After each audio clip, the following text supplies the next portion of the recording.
Hey there, boys and girls. Thank you for joining us here at BCPS-TV, however it is that you are joining us, whether it's on your television set or through YouTube or however else that you are joining us today. Thank you so much for spending your time with us. My name is Mr. Tang, and I will be going through some Grade 5 Advanced Materials, Week 6, Lesson 1, Understanding Division of Fractions. The purpose of today's lesson is that we will be able to use visual models to divide whole numbers by fractions and fractions by whole numbers. We will be exploring the concept of division with fractions and different ways that it can be represented. We'll be taking a look at number lines, area models, the idea of repeated subtraction, and just a bunch of examples really that will help us explore and dig deeper into this. All right, so let's start off by taking a look at what we have here. We have three math equations, division problems on the left, and then we have a visual model on the right. There's some sort of pattern, and right now I'm not going to ask you to solve this. I just want you to look at it, and I want you to ask yourself, what do you notice, and what do you wonder? How can you use that visual model to help you solve the problems on the left? If you're sitting there right now and you're saying to yourself, oh, I already know these answers, how do you know these answers? Can you explain what you did or how you know your answer? So we have 3 divided by 1 6, 3 divided by 2 6, 3 divided by 3 6. We will be returning to this, but before we do that, we're going to go ahead and talk through some different examples of how we can use models to represent division with fractions. Throughout your lesson and even in your resource packet, you will have some reference to a couple of these strategies, whether it's using a number line, using area model, or using repeated subtraction. These are going to be a couple different ways that we could take a look at using some structures to help us with dividing fractions.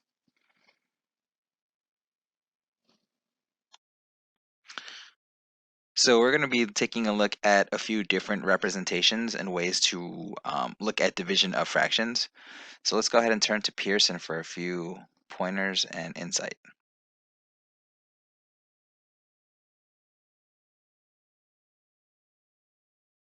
How can you represent division of fractions? Think about this question during the lesson. Mr. Roberts plans to use pieces of wood that are each 3/4 foot long to build a set of shelves.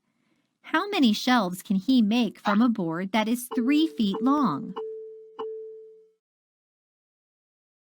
I love that for this visual, instead of just making 1 foot, 2 foot, 3 foot, they used a ruler to show that 1 foot is 12 inches and 2 feet is 24 inches and 3 feet is 36 inches. So this goes to show you that we can view 3 feet as more than just units of 1. Okay, so keep that in mind as we move on. Think, how many 3/4 are in 3?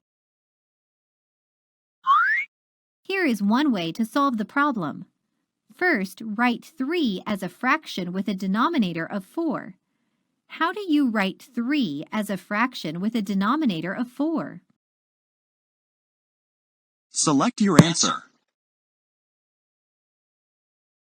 So we know that if we were looking at the number 1 with a denominator of 4, that could be represented as 4/4, right? 4 over 4 equals 1 whole. So if we were to have 3 wholes, we can have 3 of those, right? So it's 4/4 plus 4/4 plus 4/4. Let's take a look at some of the options that we have here.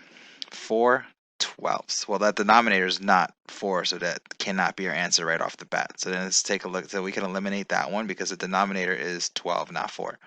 So we have 3/4, 7/4, and 12/4. I think the most commonly wrong answer is going to be 3/4.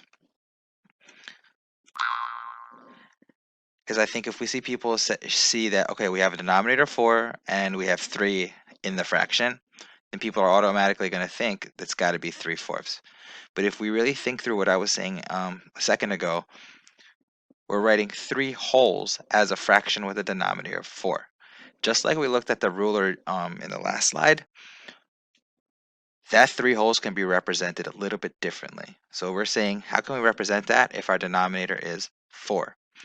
So going back to what we were just saying, 4 fourths plus 4 fourths plus 4 fourths is going to be 12 fourths. You can write 3 as 12 fourths. Think of division as repeated subtraction.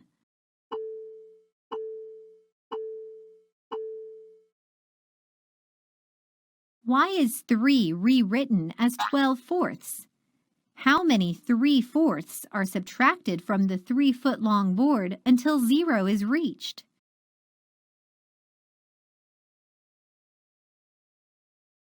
We have 1 group of 3 fourths, 2 groups, 3 groups, and 4 groups. So repeated subtraction is a great way to represent this as well.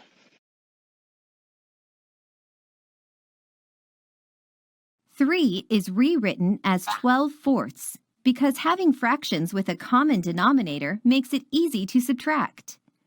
4 3/4 are subtracted from the 3-foot-long board until 0 is reached. Mr. Roberts can make 4 shelves. How can you check whether your answer is reasonable? To check whether the answer is reasonable, you can add 3/4 4 times to make sure it equals 12 fourths or 3.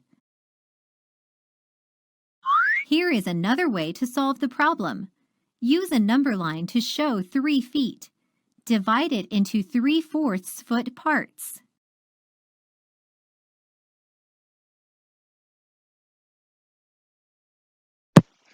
All right. We love the use of number lines, and number lines can be great in helping us understand fractions and division of them.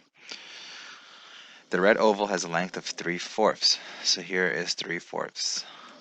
How many ovals can you drag onto the number line from 0 to 3 without gaps or overlaps? What does this tell you? Okay, so every time we have a red oval, it's a group of 3/4, right? And so if we have 3 partitioned out already into fourths, let's go ahead and use our little oval. We have 1.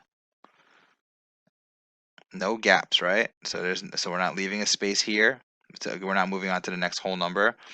We are not overlapping it and saying, oh, let's go over here. It's pretty, but we're not doing that. We're going to go ahead and put it right next to it. We have 2, 3, and 4. The number line shows that 3 divided by 3/4 equals 4. Mr. Roberts can make 4 shelves. When the divisor is less than 1, the quotient is greater than the dividend. Now you know how you can represent division of fractions.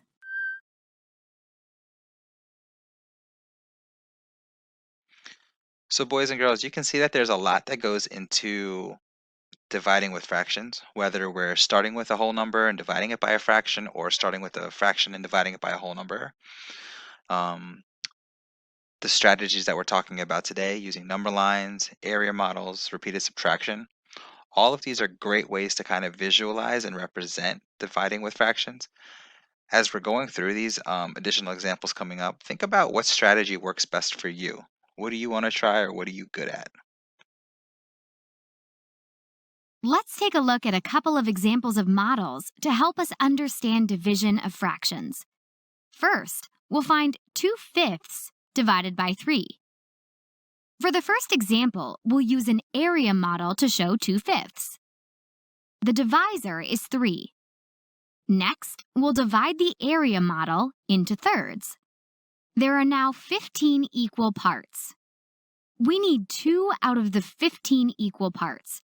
So 2/5 divided by 3 equals 2/15. Another way to model division of fractions is with a number line. Let's find 4 divided by 1/3.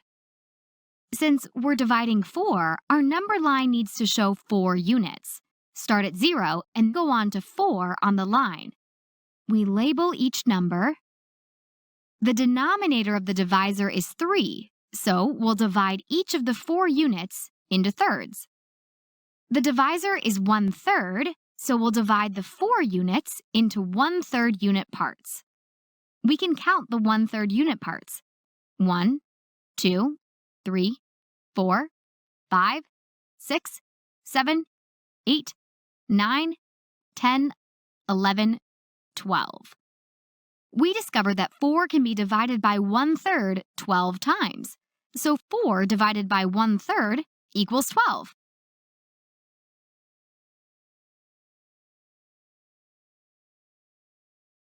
I love this example because it shows us dividing it by a unit fraction divided by 1/3. But for example, if this was a 2/3, we would do exactly the same thing and starting with our number line up to 4, splitting it up into thirds. But instead of circling 1/3 at a time, we would do a group of 2/3. So it'd be one group of 2/3, 2, 3, 4, 5, 6. So 4 divided by 2/3 would be 6. So just something to think about when we're dividing by a fraction that's not just a unit fraction. All right, so I told you that we'd be coming back to this. So let's take a look at what we can do now based off what we just learned about using different models. We already have the models in place to help us. 3 divided by 1/6. So let's start there. I have 3 wholes here, each split up into 6. So if I'm dividing it by 1/6, we are going to take a look and see how many 1/6 we have all together in our 3 wholes. So we have 1, 2, 3, 4, 5, 6, 7, 8, 9, 10, 11, 12, 13, 14, 15, 16, 17, and 18. So 3 divided by 1/6 is going to be 18.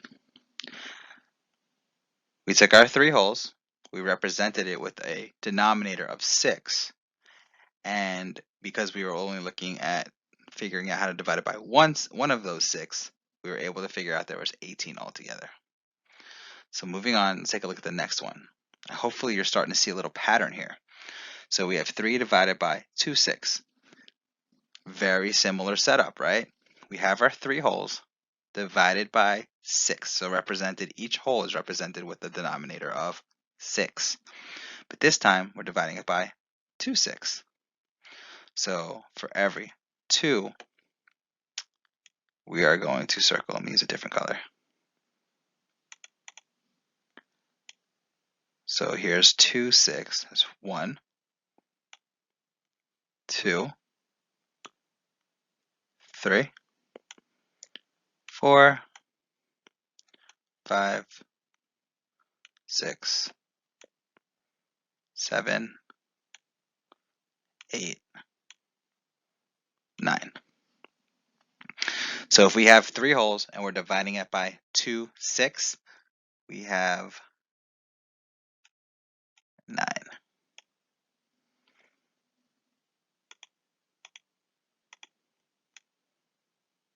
All right, so I hope that you're seeing a pattern here. And let's go ahead and finish this off. We have 3 divided by 3/6. Same setup. We have our 3 wholes, and we are going to be dividing it by 3/6 this time. So we are looking at our 6th denominator of 6. Let's go ahead and circle 3. 1, 2, 3. So we have 1, 2, 3, 4, 5, and 6. So 3 divided by 3 6 is going to give us 6.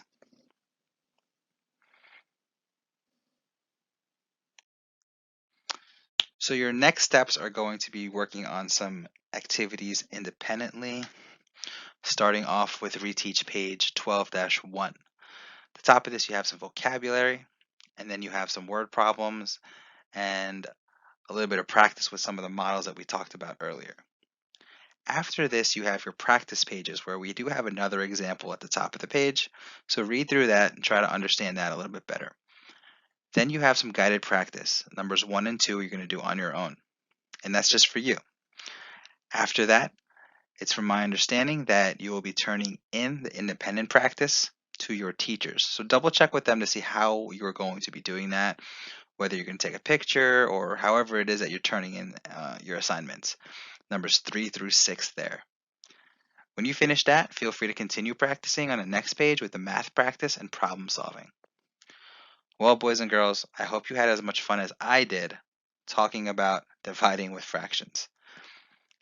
Until next time, stay safe, stay inside, wash your hands, and do math.